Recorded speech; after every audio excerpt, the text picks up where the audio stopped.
Hello friends, आज हमारा ये सेशन फिर से आ गया है CDP सेट 9। तो चाइल्ड पेडागोजी के फिर से इम्पॉर्टेंट 15 क्वेश्चंस हम कवर करने जा रहे हैं। और नोटिफिकेशन भी सबको मिल गया होगा, TET का न्यूज़ में पढ़ लिया होगा सबने। तो मुझे लगता है अब जोश भी आ गया होगा आप में बहुत सारा। तो बहुत सारे इस नए जोश के साथ आज का ये सेशन भी हम शुरू करेंगे। पहला क्वेश्चन है विकास। दो ऑप्शन यानी दो आंसर होंगे यहाँ पे। से की ओर बढ़ता है मतलब किससे किसकी ओर बढ़ता है ये बताना है। तो विकास जो देखिए बिल्कुल सीरीज पहले ही क्वेश्चन मतलब पहले ही ऑप्शन देख के आपको समझ आ जाएगा। सामान्य से विशिष्ट की ओर बढ़ता है। कभी भी ऐसा नहीं होगा कि पहले विशिष्ट हो जाए फिर सामान्य हो जाए। तो सामान्य से विशिष्ट की ओर होता है। बिल्कुल सही है। अब क्वेश्चन नंबर सेकंड देखते हैं। थोड़ा सा बड़ा क्वेश्चन है ये। जब वयस्क सहयोग से सामंजस्य कर लेते हैं तो वे बच्चे के वर्तमान स्तर के प्रदर्शन को संभावित क्षमता के स्तर के प्रदर्शन की तरफ प्रगति क्रम को सुगम बनाते हैं। इसे कहा जाता है। एक बार में अगर डेफिनेशन नहीं समझ आ रही है तो 3 बार पढ़िए, 4 बार पढ़िए और तेज़ी में पढ़िए, उसके बाद आपको समझ आ जाएगा। तो यहाँ जो इसका सही आंसर है वो है सहयोग देना।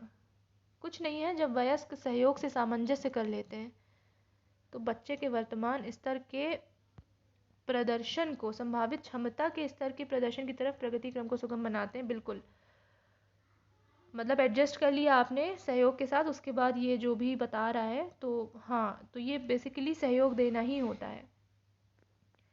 बाल केंद्रित शिक्षा में शामिल है। इसमें तो मुझे लगता है कि मैं नहीं भी बताऊंगी तो आपको आंसर पता होगा। बच्चों के लिए हस्तपरक गतिविधियाँ। ठीक है, बच्चों का एक कोने में बैठना, प्रतिबंधित परिवेश में अधिगम, जिनमें खेल शामिल नहीं होते, ये तो आपको पढ़ते ही समझ में आ जाएगा कि भाई ये तो नहीं होगा। बाल केंद्रित मतलब हस्तपरक गतिविधियाँ।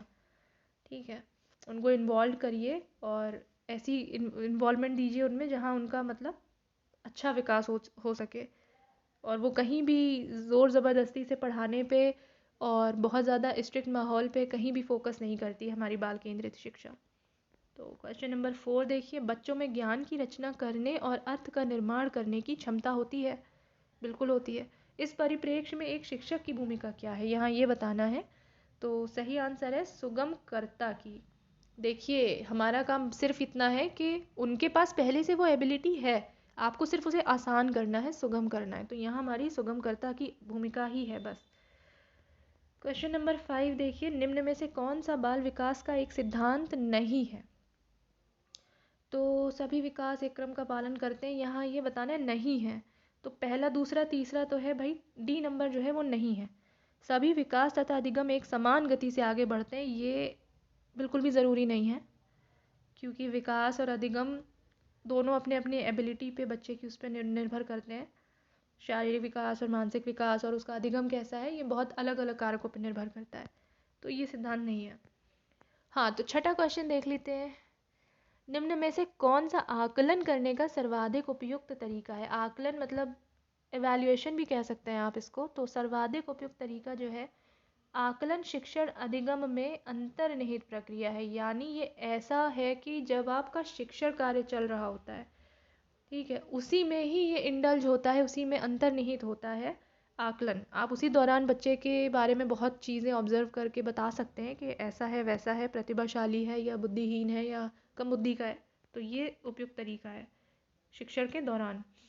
बच्चे, यहाँ ये बताना है कि बच्चे क्या, अच्छा मुझे ये इसको थोड़ा सा, बच्चे जिज्ञासु प्राणी होते हैं जो अपने चारों ओर के जगत को खोजने के लिए अपने ही तर्कों और क्षमताओं का उपयोग करते हैं।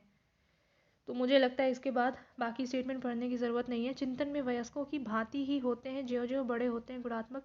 यहाँ जो सबसे नियरेस्ट ऑप्शन है वो मैं बता दूँ, क्वेश्चन इसका जो सही ऑप्शन है वो ए है। बच्चे जिज्ञासु होते हैं और चारों ओर के जगत को खोजने के लिए अपने ही तर्क और क्षमता जो उनके पास पहले से थी उसका सहारा लेते हैं। ठीक है, उसका उपयोग करते हैं। आगे के क्वेश्चन को पढ़ लीजिए। बच्चों की त्रुटियों के बारे में कौन सा कथन सत्य है बताना है यहाँ पे। ठीक है, ये सत्य और असत्य बहुत जल्दी मार्क कर लिया करिए पेंसिल से। सत्य है, असावधानी के कारण बच्चे त्रुटियां करते हैं। तो असावधानी के ही कारण बच्चे त्रुटियां करें ये ज़रूरी नहीं है, हो सकता है उनको उसका कंसेप्ट ही क्लियर ना हो। बच्चों की त्रुटियां उनकी सीखने की प्रक्रिया का अंग है। बिल्कुल ठीक है, बच्चों की जो त्रुटियां होती हैं बेसिकली उन्होंने सीखने के दौरान क्या गलती कर दी है और क्या नहीं किया है, कमज़ोरी रह गई है, वो ही उसका अंग होता है। तो बी नंबर यहाँ पे सही ऑप्शन है। प्रकृति पोषण विवाद में प्रकृति से क्या अभिप्राय है? ये एक वाद है, आई थिंक ये विवाद गलत लिख दिया है। प्रकृति पोषणवाद में प्रकृति से क्या अभिप्राय है? सोचिए और खुद सोचिए, बताइए। तो यहाँ प्रकृति जो होगी जैविकीय विशिष्टताएं या वंशानुक्रम सूचनाएं, ये है प्रकृति। ये वो वाली प्रकृति की बात नहीं हो रही है जो हमारे आसपास का नेचर होता है। ये जैविकीय विशिष्टताएं वंशानुक्रम सूचनाएं जो मनुष्य की प्रकृति है, यहाँ उसकी बात हो रही है। ठीक है, तो यही पूछना चाह रहा था। 10वां क्वेश्चन देखिए, संज्ञानात्मक विकास निम्न में से किसके द्वारा समर्थित होता है? संज्ञानात्मक विकास समर्थित होता है, यहाँ जो सही ऑप्शन है वो है एक समृद्ध और विविधतापूर्ण वातावरण उपलब्ध कराना। ये होता है संज्ञानात्मक विकास।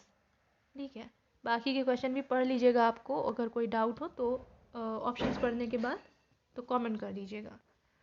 11वां क्वेश्चन देख लीजिए, मानव विकास है, हाँ अब क्वांटिटेटिव है या गुणात्मक है, कुछ सीमा तक अमापनीय है, मतलब उसका इवैल्यूएशन ही नहीं किया जा सकता। तो मानव विकास क्या है ये बताना है। यहाँ पे जो मात्रात्मक और गुणात्मक दोनों है, यानी क्वालिटी भी है और क्वांटिटी भी है, तो ये इसका सही आंसर है। प्रकृति पोषण विवाद में निम्न में से किससे संबंधित है?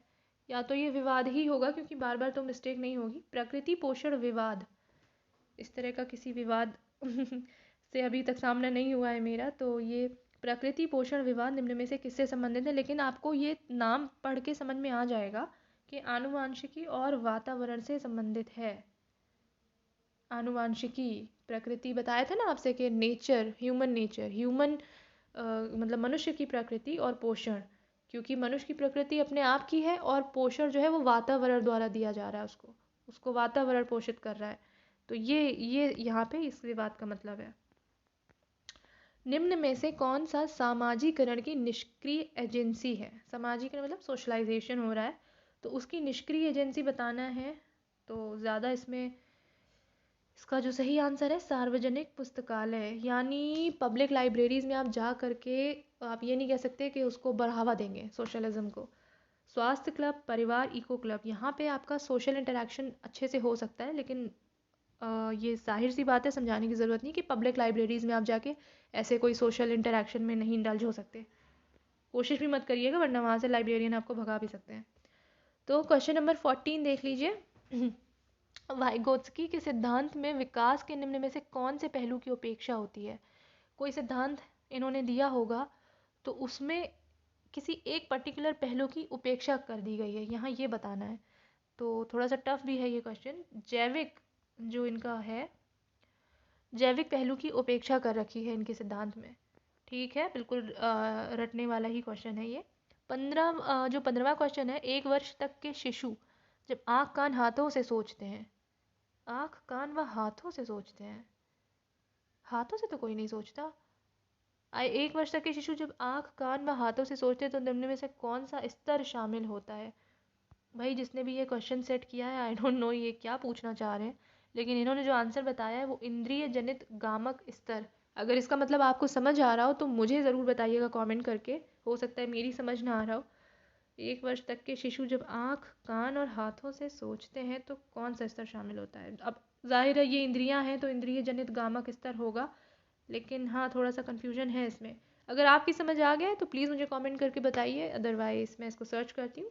तो आज का ये सेशन हो गया है, जो भी कमी हो, जो भी भूल हुई हो, तो उसके लिए यही बोलूँगी आपसे कि बता दिया करें प्लीज़, हम लोग भी इंसान हैं, हो जाती हैं गलतियाँ। तो बाकी आगे के सेशन के लिए बने रहिए, शेयर करिए इस पूरे सेशन को। तो आज के लिए इतना ही, धन्यवाद।